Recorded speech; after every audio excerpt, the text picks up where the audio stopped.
শ্বশুরের দেওয়া বাইক পেয়ে গেল। ওই বাইকটা দিচ্ছে শ্বশুর মশাই, আব্বা দিচ্ছে তেল, তাই তো আমার গতির সাথে জেট বিমান গাড়ি চালা দেখেন না। আজকে বরপেটায় নেমে আমরা 5-7 জন হুজুর আছি, আমার শ্রদ্ধা ভাজন নজিবুল স্যার আছেন, আমরা যাচ্ছি তো আমাদের পাশ দিয়ে একটা ছেলে বাইক চালাচ্ছে, এত খালুচা জায়গা তো মনে হচ্ছে উড়াচ্ছে, আমাদের দেখে আরো। হে ভাই, যারা শ্বশুরের গাড়ি নিয়েছেন, ইনকাম কিছু নাই, তখন হয় বাবার পকেট থেকে টাকা বের করে তেল কিনছে, আর না হলে দোকানে বাবা যদি থাকতে দেখবেন যদি 1000 বিক্রি করেছে যে 50 পকেটে ঢুকিয়েছে, কারণ জানে তেলটা ভরাতে হবে, নাহলে গাড়িটা চলবে না।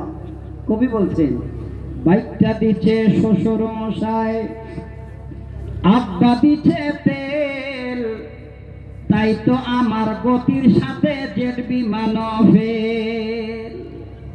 দুর্ঘটনা ঘটলে ঘটক, আমার কিসের ভয়, গেলে যাবে বাপ শ্বশুরের, আমার কিছু নয়। বাইকটা তো শ্বশুরের দেওয়া, আর তেল দিয়েছে বাবা, তো আমার কি হবে? দুর্ঘটনা ঘটলে ঘটক, আমার কিসের ভয়, গেলে যাবে বাপ শ্বশুরের, আমার কিছু নয়। চললে আমার মোটর গাড়ি, চললে আমার মোটর গাড়ি, জোরসে মারো টান, কে কি বলে শুনবো না, আজ ধরছি চেপে কান।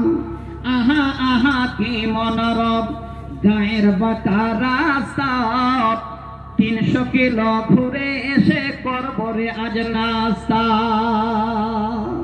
এমন গতি তুলবরে আজ, এমন গতি তুলবরে আজ, আমার গতি দেখে থমকে যাবে পথের পথি, কুন্ত চলা রেখে।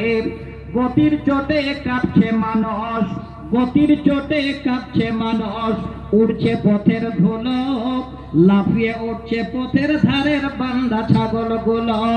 গতি আরো বাড়িয়ে দিলাম, পথটা পেয়ে শুরু, হঠাৎ দেখি সামনে আমার বিশাল বড় গরু।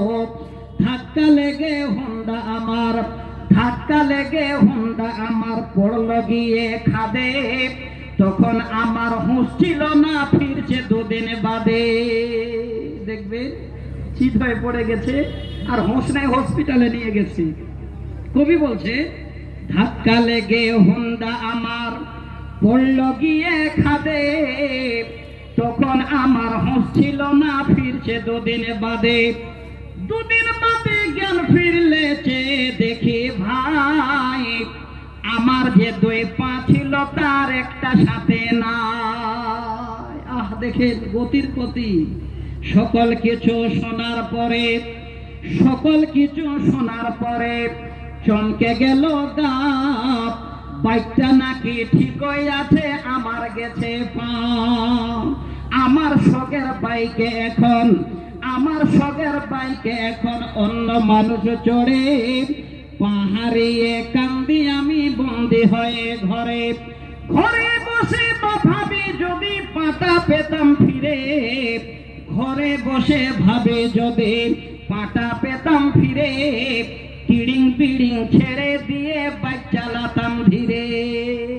পা চলে গেছে, আর লাভ হবে? দেখেন কত বড় উত্তেজিত আমরা। কবিতায় বলেন, মন্দে আমার বল যদি মর, মন্দে আমার বল যদি তৈ, বুঝতে 2 দিন আগে, তবে কি তোর পাহাড়িয়ে পঙ্গু হওয়া লাগে।